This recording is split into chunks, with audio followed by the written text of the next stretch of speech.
It's okay, look, we'll get you in on the next one.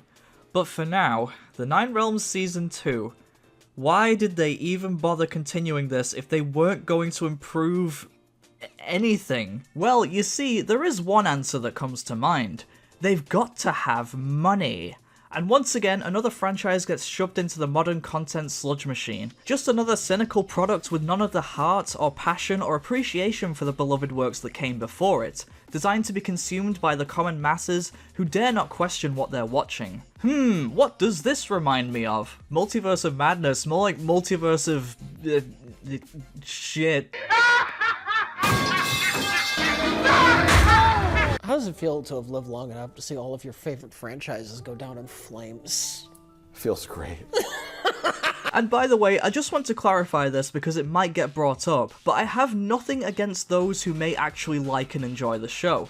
That's absolutely fine, but the point of making these videos is to explain why, on an objective scale, just how poorly constructed it is. From the writing to the world building, The Nine Realms is inarguably a bad show. It's actually worse than Rescue Riders. Like, yeah, I'm sorry Rescue Riders, perhaps I treated you too harshly.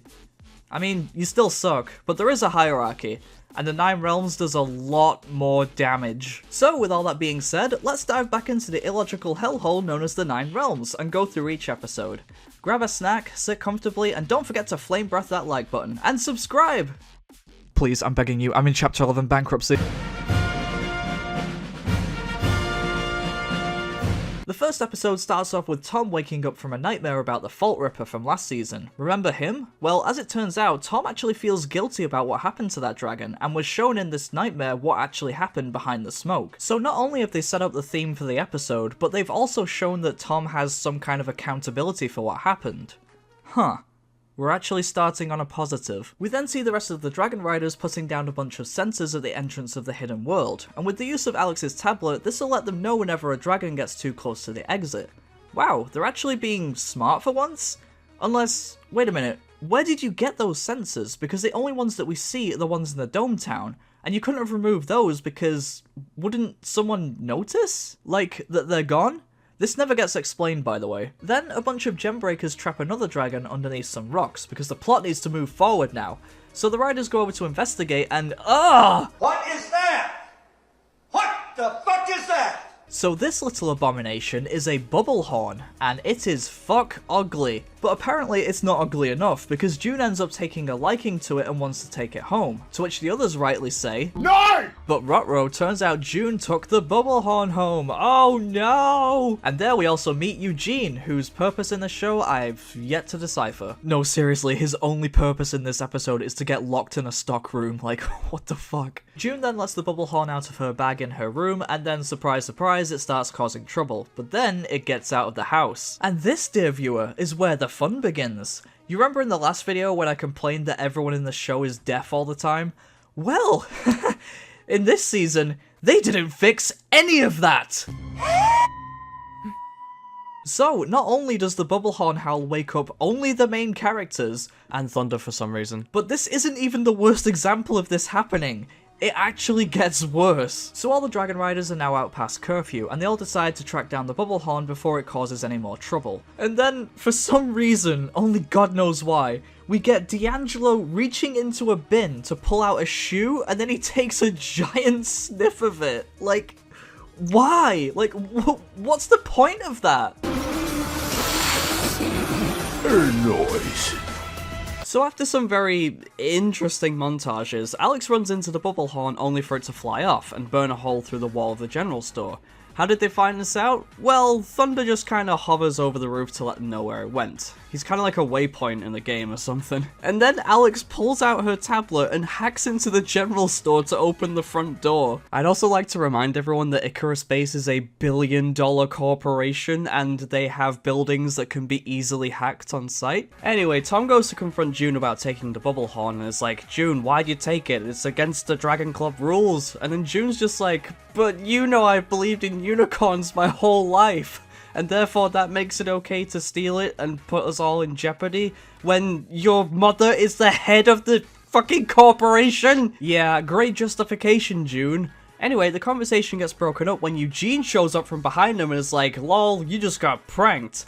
But the door was closed behind them, and wouldn't they have heard him come through the door? Oh wait, I just remembered, everyone's supposed to be deaf and unaware in this show. Right, got it, yeah. Fuck me for thinking. Eugene, of course, just wants to go around causing trouble, and you know when I said that his only purpose was to get locked in a storeroom? Hashtag stressed but beautiful. You know, in all the time of watching How to Train Your Dragon content, I never thought we'd see the day where we get a character say hashtag stressed but beautiful, like, but it's just not funny. Anyway, back with Nibbles, the guys are trying to catch it using a container bin and a broom, but then, this happens.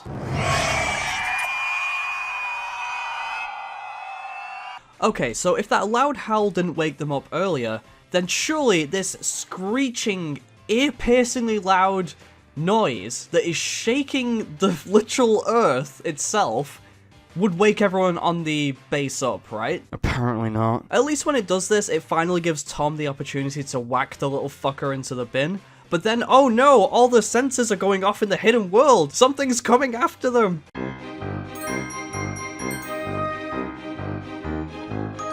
So a horde of Bubblehorns who are out looking for Nibbles show up, and this causes Thunder to go fly off and get the other dragons as reinforcements. But this causes another major issue. If the Bubblehorns, who are all the way down in the hidden world, could hear that incredibly loud shriek, then why is it that the dragons in the cave, which is closer than the hidden world by the way, why is it that they didn't hear anything? This show is painful. Take it away. I don't want to watch anymore. It's only episode 1. Yeah, don't worry about the fact that they have spikes and fire horns now. They don't do anything. They just kind of fly around them. Eventually, the other dragons show up and start to fend off the Bubblehorns. And then the Dragon Riders start to play hot potato with Nibbles until D'Angelo trips on a rock and drops the container into the fissure. And I was laughing my ass off. But it's okay, because the other Bubblehorns catch him just in time, and Tom says crisis averted.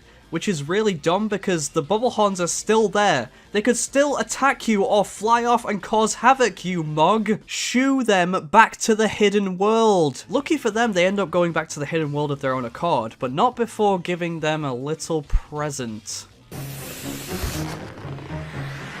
What the fuck am I watching? So the Bubblehorns combine all their power together to create this large bomb, which Tom assumes will destroy the entire base. And in order to take care of this, they need to be on their dragons in the air out in the open. To which Thunder does another EMP blast. Despite them establishing in the last season that EMP blasts don't work on the base anymore. So what, did you guys just forget that? Did you forget your own continuity? Then their plan to get rid of the bomb is to freeze it so they can drop it into the fissure and then detonate it. The only problem with this is, again, everyone's deaf! A literal bomb went off at this billion-dollar corporation base! Yeah, so that was episode 1. Oh, it's killing me. Aside from a couple of minor plot issues, I'd give it an 8 out of 10. A solid episode for sure. Right off the bat, I'll say this episode is terrible as well. The only kind of interesting thing I got out of it was apparently it's written by a guy named Mark Henry. Like, as in the wrestler. I don't know, I thought that was pretty funny. The episode starts off with Olivia finally being set to explore the caves, until she receives a call from this character who we only saw at the end of season 1, who I'll be referring to as Slutkin, because that's what I think they're saying, plus I'm just immature. So of course this means the Dragon Riders are in deep shit, because they can't have these guys discover the hidden world. So the plan is for Tom to distract Olivia long enough so that the other Dragon Riders can plug up the hole in the hidden world, or at least make it smaller. I think that's what they're doing. Now you might be wondering, well, what if Olivia doesn't allow Tom to go along with her? Well, the answer to that is Tom uses some good old gaslighting tactics. Well, I guess she is the boss. I know what you're trying to do, and it's working. Nice. So now we've established a ticking clock that could surprise the Dragon Riders at any moment. Time is of the essence, and our main characters need to plug up this hole and keep people away from the entrance, or they're fucked. Right? Well, despite the stakes in this episode being set just as high as the season 1 finale, none of the other Dragon Riders in this episode have any sense of urgency to get their part of the job done, while Tom is working to keep Olivia from discovering the hidden world, and I hate it. Why have the ticking clock element if none of your characters give a shit about stopping the big bad corporation from seeing the hidden world? The only reason the Magma Breather, yeah, this dragon, shows up to put the lava in the entrance is because D'Angelo pissed it off and led it there while June and Alex sat back and did nothing. It makes these dragon riders look incredibly incompetent. Oh, and how do I say this without being offensive? Retarded. And Tom and Olivia's side of this episode is no better either. So much dumb shit happens. For example, when Olivia decides to start mapping out the caves, she pulls out this very expensive looking scanner, and then just throws it at Tom. And of course, Tom is a bumbling fucking idiot, so he starts juggling it about until he drops it on the floor and blinds himself in the face, to which he then stumbles backwards and nearly falls off the edge of a cliff. Ladies and gentlemen, the mother of the year. Again! And yes, it does get worse. Somehow. Like this scene, for example. So Tom and Olivia are walking across this very thin rock bridge with one of those large safety ropes. That is, of course, until Olivia starts leaning on one of these rocks and then she falls off, causing Tom to fall as well. And given the momentum of how they fell, they should smack into each other, but they just don't for some reason. Then to add even more tension to the drama, Thunder shows up behind Olivia and, yep, you guessed it, she doesn't hear anything. What are you, fucking deaf? Yes, I'm fucking deaf. Honestly, I think the best way I can describe this show to someone who's never seen it before is, if you want to give yourself a headache for free, watch The Nine Realms. Yeah, aside from that, there's really just not much to talk about with this episode. I mean, sure, there's a lot of dumb things that happen, and it ends with like a lava chase scene, which, oh god. You know that trope in movies and TV shows where the thing that's chasing them is right behind them, but then it cuts to another shot and they're like really far behind? Yeah, just imagine that a bunch of times and you have that scene right there. Honestly, I'm done with talking about this episode. Let's move on.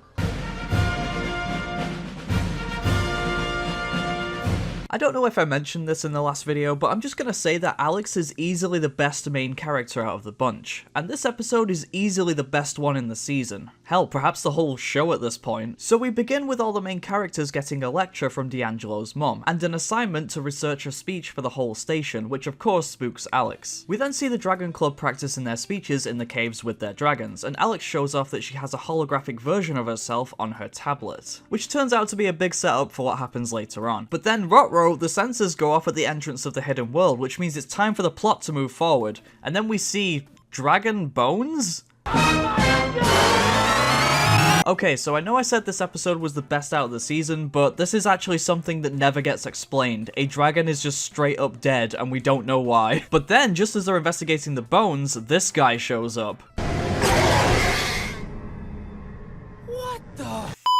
So yeah, these zombified dragons show up and end up kidnapping Feathers, but not before giving D'Angelo a little bite on the arm. Which leads me into mentioning what is easily the worst aspect about this episode, the parts where D'Angelo thinks he's turning into a zombie. They're just not funny. And even if you do get a slight chuckle out of this little side plot, it has no bearing on D'Angelo as a character. If anything, it makes him look more idiotic and gullible than he already is. So what's the point of including this in the episode if it adds nothing and fails at being a joke? Anyway, getting back to the main plot of the episode, it turns out that Alex put trackers on all the saddles, which ends up leading them to this gigantic horde of zombified dragons, who are holding Feathers prisoner at the top of this tower. And despite a failed attempt at getting Feathers back, Alex shows that she's still determined to rescue her, and she formulates a plan right on the spot, demonstrating some leadership skills. Make a barrier out of these crystals, hold back the horde.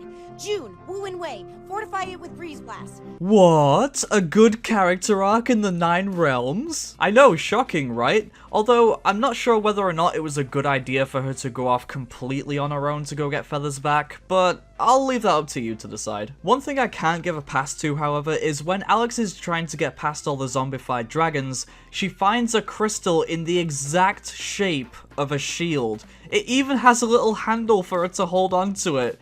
Whew, that is convenient.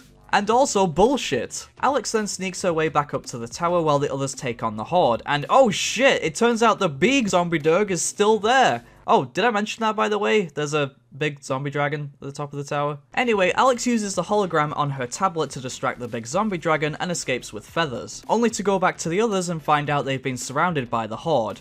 And at the beginning of the episode, you might be thinking, well, these zombified dragons kind of look a little too much like feathers. And you'd be 100% right. So it turns out all the zombified dragons are just dragons like feathers who are molting, which apparently makes them very angry and violent, and also act in a hive mind state. Okay? Aside from this episode being played with the usual problems that the Nine Realms has, it still is easily the best episode of the show, perhaps the whole season. Which is incredibly baffling to me, because the next episode we're about to talk about that comes after this is probably the worst episode of the Nine Realms. So I'm just gonna start this off by saying that I fucking hate this episode. Plot conveniences, characters being illogical, unaware, and deaf. It's all here in this episode. So we start things off by getting introduced to this brand new character. And the very first line in this entire episode, the very first thing that comes out of this character's mouth, is probably the least subtle thing I've ever heard. I love the smell of freshly butchered trees. You know, this might just be a very random guess, but I think this guy is the antagonist for the episode. The name's Buzzsaw. Oh my god, dude. Whoa, chill with your Xbox Live gamer tag there, jeez. So Buzzsaw... God, I can't take that name seriously. He owns a logging business, and it turns out the lumberjacks have no gas left in order to cut down the trees. So his temporary solution to this is to do the one thing you should never do with a plug socket, and this ends up causing a giant forest fire. Then we cut to Tom, who's flying around on Thunder with his Viking helmet until he runs into this cave where there's a large open water space with a very bright source coming from... even though it's underground, but it's... The only reason this scene is here is so we can set up the dragon that's needed to put out the forest fire at the end of the episode. Then we cut back to the rest of the dragon riders who are kinda pissed at Tom because he keeps going out on his own. But then Alex receives a notification on her tablet about the forest fire. This also means the Icarus base is alerted, and Wong sends Phil and Olivia to investigate the fire and see if anyone out there needs help. And as it turns out, those logger guys end up getting trapped in the fire since Buzzsaw took their van to go get more gas. And this is where the episode takes a massive nosedive into absolute madness. So let's kick things off by stating a very obvious fact. When driving around in a forest fire where there's tons of smoke and your visibility is very limited, you should never take your eyes off the road. Hopefully all the loggers got out. Look out! Olivia, who is supposed to be a responsible adult, may I remind you, takes her eyes off the fucking road and nearly crashes into a boulder. If it wasn't for Phil, who just so happens to be looking at the road at the right time, you guys would be either hospitalized or burning to death because of the forest fire. And keep this in mind because this will be important for something later. Then we cut back to the dragon riders who are off to help out their parents in case something goes wrong. And D'Angelo rightly says that their dragons will be out in the open for anyone to see. But Tom says that's fine because they'll use the smoke from the forest fire to stay hidden. That is downright retarded. 1, your dragons will be flapping their wings, which would likely poke holes in your cover. And 2, you cannot breathe in smoke, you stupid cunt! How do you even write this and not consider that maybe, just maybe, what the characters are doing here is just a tad silly? What was that? I have no idea. Yeah, sure, no, fine. I don't see anything wrong with this. It's not like peripheral vision is a thing or anything, you know. Then Alex and Feathers find the loggers who are trapped in the forest fire, and to the episode's credit, I will say having Feathers turn invisible and pick up the loggers to a safe spot is actually something that makes sense. So congratulations, you got one thing right, but you fucked up on everything else. Speaking of which, Phil and Olivia end up rescuing the loggers, but then... Olivia, watch out! Are you fucking serious right now? This episode, man. Oh, I just fucking... So, it turns out that Olivia is such a shit driver that even when she's looking at the road, she can't hear the horn of an oncoming van or even see the bright headlights of said oncoming van. How in the dragonic fuck do you have a driver's license? It also begs the question, if Phil is the one actually noticing all the hazards on the road, why isn't he the one driving? But as it turns out, Olivia isn't the only one making bad driving decisions, because then Buzzsaw spots Tom flying around in the air. Oh yeah, wonderful plan to use the smoke to hide the dragons, by the way. What a great idea!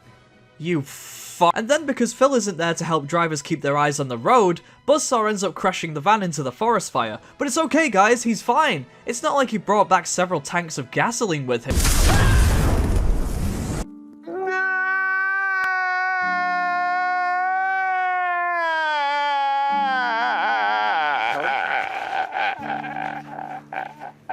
So now it's time for that part of the episode where we have the water dragon from the beginning become the convenient solution to the forest fire problem. Tom and Alex use the fireflies to lure not just one, but two of these giant fuckers out of the hidden world to put the fire out, and as a viewer, you might think to yourself, okay, surely somebody notices these creatures flying around, or sees the fire being put out, right? Right? Oh, who am I kidding? No one's gonna notice anything, aren't they? What do you mean the fire's out? See, Wilma? There was nothing to worry about. Why? What's the point of asking questions anymore? Why is... But wait, as it turns out, there's just one more violent kick in the bollocks this episode needs to give us before it ends. That being the fact that Buzzsaw is still alive, and he swears vengeance on Thunder as he flies overhead. Excuse me? Writers? That explosion was right in front of him. He should be a writhing pile of charred ashes on the forest ground. Honestly, I don't even know what else there is to say at this point, because this episode is a complete and utter insult to anyone with a working brain. The Tangled Web has nothing all that good in it either. It's not quite as bad as Downpour, but it's got nothing good in terms of like a decent character arc or anything. It's pretty much the same quality as the Magma Breather episode. Basically, Tom and D'Angelo get into this argument about following the rules, which starts out with Tom rushing in to rescue a small bird that just so happens to be trapped on top of a giant wind turbine, to which Tom nearly slips and falls to his death, but luckily D'Angelo is right beneath him. But then, Tom actually does fall off the turbine. Or, you know, Phil could just magically teleport to the ladder and catch him. Sure, why not? I'm getting used to this dog shit not making any sense. Anyway, after getting scolded by Phil, Tom says he doesn't care what Phil thinks as long as they save the bird, which rightly annoys D'Angelo, and this becomes the main conflict for the episode. And just to clarify, D'Angelo is definitely in the right here, because if Tom had decided to rescue that bird on his own instead of calling Phil, he'd be dead. But unfortunately, Tom doubles down as an anarchist, and they both end up getting pissed at each other for most of the episode. Then we cut to the Dragon Riders the next day, who end up finding a new dragon. Oh boy, I wonder what they're gonna find! What? But that's a spider. That's just a fucking spider. Excuse me, by definition, a dragon is a reptile-like creature. How is this even close to reptilian? I'm sorry, but if you went up to people in public and asked them if this thing was a dragon, the most likely answer is gonna be no. Some shenanigans happen, and now the spider dragon is stuck on June's head, which is very funny because she has arachnophobia. So they all decide to bring it back to the cave that it came from, but as that famous fish guy once said, "It's a trap!" Tom and D'Angelo end up getting separated from June and Alex via the webs that the spider dragon shoots at the cave, and it turns out they can't be destroyed by dragon flames. Well, kinda, but not really. Even D'Angelo's bolt cutters can't get through it. Oh, don't worry, the bolt cutters will be relevant soon. So June and Alex are being prepared to be eaten, and Tom and D'Angelo end up getting stuck behind a web where they have a #ToteSemosh heart-to-heart conversation. But they still have no way of getting out, and the dragons can't do anything against the webs, right? So you're telling me that the whole time the dragons could have just combined their power to blast through the webs at any point? Then why didn't they do that earlier? Well, you see, the emotional payoffs of the characters must come before any sense of logic. That's how we do things here at the Nine Realms. The Dragon Riders then use this newfound power to fight their way out of the cave back to safety. But when we see D'Angelo heading home, Phil spots him with the bolt cutters. Borrowed my bolt cutters, huh? I'm sorry for breaking the rules, Pops, but you gotta cut me some slack. You're gonna be alright, D. Wait, you're seriously not gonna ask him what he's doing with your bolt cutters? You're the head of security at this base! So here we are at the final 2 episodes, both titled Follow the Lightning. And to be honest, there's really not that much to talk about. I mean, of course there's a pretty big reveal at the very end, and it's mostly about the mystery of where Thunder's family is, but the time it takes to get to this point is very fillery, if that's a word. For example, let's get what is undoubtedly the worst parts of these episodes out of the way first. The Eugene scenes. Again, I'm still genuinely confused as to why they introduced him at the start of the season if they weren't going to do anything with him. Because Eugene's only purpose in these episodes is to go around annoying the shit out of everyone on the Icarus base. And I find myself asking, why? In both episodes, Eugene is going around looking for June, and it's only until we get near the very end of part 2 when he spots June's drawing pad, where she's apparently been drawing all the dragons that she's seen. Lame. I know this might sound crazy, but yes, this actually makes sense. Why would Eugene, someone who finds June's addiction to fantasy and mythology both annoying and lame, find any value from looking at a sketchpad of real dragons? But at the same time, why include all of these parts with Eugene if it ultimately leads to nothing? He doesn't find June, he doesn't discover what she's been up to, and he still knows nothing about the dragons. So what was the fucking point of his character this whole season? What a complete waste of time. Anyway, so part 1 is basically about finding Thunder, since he goes missing from the Rider's cave, and Alex once again uses the trackers she placed on their saddles to make finding him easier. This ends up leading the gang to this weird underground looking dimension? I'm not entirely sure where it is, but after getting attacked by a bunch of dragons, they eventually find themselves face to face with a razor whip. It's kind of funny though, because they try and make it into this giant spectacle where the Razor Whip does this fire tornado attack that traps all the main characters, and the only way to get out of it is for D'Angelo and Plowhorn to slam into the Razor Whip through the fire, and it's kind of played off like a sacrifice scene. And yeah, that's definitely on me for thinking of it that way, but at the same time, it's just kinda hilarious, as if anyone could actually die in this show, even when stood right next to a fucking exploding van in a forest fire. They eventually get past the Razor Whip and find Thunder next to a cave opening, and that's pretty much the end of part 1. The Dragon Riders then track some footprints on the ground which leads them to this crystal maze, and at the middle is the dragon supposedly responsible for the disappearance of Thunder's family. A Skrill. Because fuck coming up with something new, we need to nostalgia bait people into watching our shitty spin-off series. We've got to have money. The rest of the episode is pretty much just a big game of hide and seek with the Skrill, until the Riders figure out that the silver in the crystals works as a lightning conductor, which then results in Tom and Thunder having this big laser off with the Skrill. Tom uses the silver to power up Thunder, and then they bully the Skrill into a wall, which then cracks and reveals what looks like fucking Mustafar behind it or some shit, I don't know.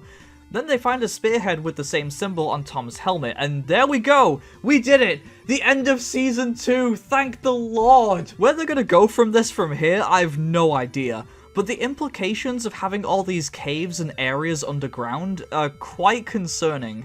I guess we'll have to see what they'll do in Season 3. Wait, Season 3? No, please! I can't take anymore! Well, you already know by this point that I fucking despise this absolute abomination that Hulu and Peacock have the nerve to call entertainment. If you really wanted to, you could skip episodes 1 through 5 and just watch the 2-parter finale, because nothing else in the bulk of this season really matters all that much. All of the problems from the previous season are either yet to be amended or just completely ignored by the creators, and I'm willing to bet the latter rings more true. So when people call you out on your spin-off series being a heaping pile of plot conveniences, contrivances, and shitty world building, well, I guess you could say you get what you fucking deserve. And don't worry, I will be checking out Season 3, even if it does end up giving me terminal brain damage. But wait, it feels like something's missing. A tradition, if you may. Oh yeah, cursed screenshots!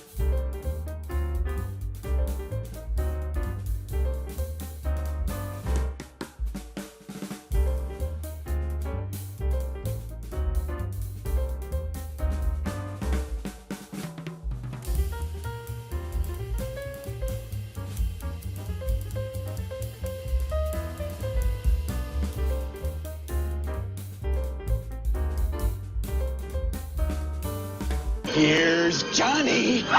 And on that note, I'd like to thank you all very much for watching. I know this one took a while to make, but lately I've been working a lot of hours at my job, so I've been using all of my free days on this video, and in that time I also got sick twice. So please be sure to like, comment, and subscribe to help out the channel. It's very much appreciated. Thank you very much. You can also check me out on DeviantArt for all my artworks, as well as my Twitter for the same thing, but also silly tweets about dragons and stuff. Anyway, I'm httyd, and I'll see you in the next video, whatever that may be. Bye!